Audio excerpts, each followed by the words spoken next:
to the Gooner Brothers channel, the show that is dedicated to everything Arsenal. Sorry for being not around for a week. Been really busy. Haven't been feeling well either. Let's continue from Atletico. Oh god. Yeah. A few things to talk about. There's nothing much to say about it.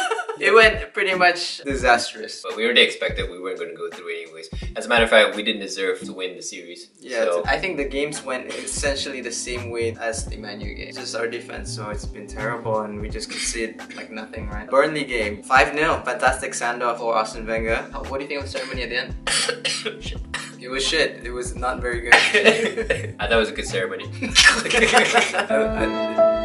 I thought it was a good ceremony because it finally happened. Funnily enough, he admitted a few days ago, yesterday, that his best years were the years that he didn't win anything. Yeah, that's the funniest. I understand. Yeah. The last game in midweek, 3-1 loss against Leicester away. Not a great result, especially after going down to 10 men with the Mavropanos red card, right? We did a solid job getting back into the game, but then, as usual, we just kept attacking it through the game away. I think at 1-1 it was admirable, but if the game is meaningless, then the loss means nothing really. Not to mention, for Dinos to be so good in the past few games and then suddenly gets a red card, I think that could be very demoralizing for a youngster like him. Yeah. But I don't think it was anything bad. Some argue that it was a yellow card, some argue that it was a red card, but to me it was not considered a harsh tackle. He just panicked, decided to pull down that player. It's part of a good experience, considering that we're putting all these youngsters such as him to improve in these meaningless games. This is the perfect time for them to make rookie mistakes. We still continued our inability to not win away this whole calendar year in 2018. God, we have one left. Let's see if we can do it. So let's talk about the upcoming game. Huddersfield versus Arsenal. Our last game. Last thoughts. So for team news, we know that Mohamed El Neni and Koscielny are out. Both has to do with feet. Of course, Koscielny has that Achilles injury. We don't know when he's going to come back. El Neni, he has that sprained ankle. And we have Ozil with the back injury, which we don't even know and when did he even get it, because it seems to me like it could be like a Kyrie Irving kind of injury where, you know, it's there but he can play, but maybe he just wants to heal properly before the World Cup starts. No, it's not like my spine, it's more like my time, recover for World Cup. And no, I'm not buying it, man. I'm not buying it. It's like 350,000 a week, dude. I'm getting more holidays than I'm actually working. 350,000 a week.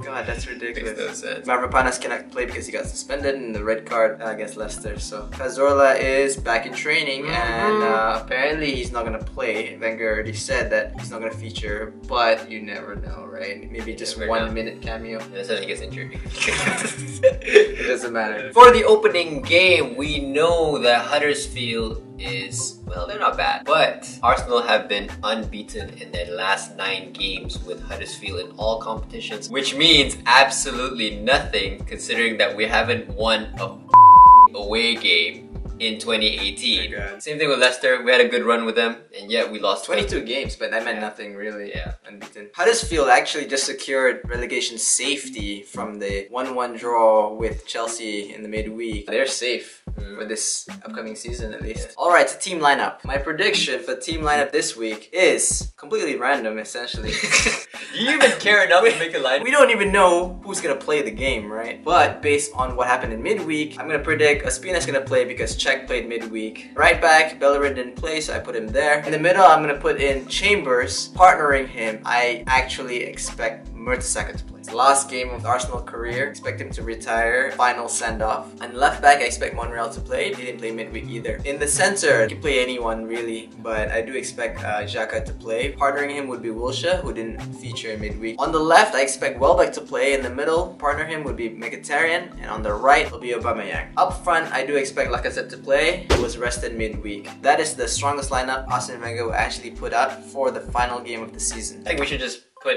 the strongest lineup for the final game. I mean, considering that some of the players who are also playing in the World Cup, other than you, Ozil, like Lacazette, who's also gonna play, right? I think the last surprise would be I do expect Cazorla to make a cameo appearance, subbed in like the 91st or 92nd minute. But we don't have the backdrop of his jersey. Yeah, exactly. We're not actually at home. We're actually traveling right now. That's why we're not at the studio. At the end of the day, regardless of whether we win this weekend's game or not, I do expect a good send-off for MERTESACKER and CAZORLA as well as Arsene Wenger. Thanks for watching. Leave a comment below and let us know what you think. If you liked the video, please don't forget to subscribe. We'll see you soon. Peace.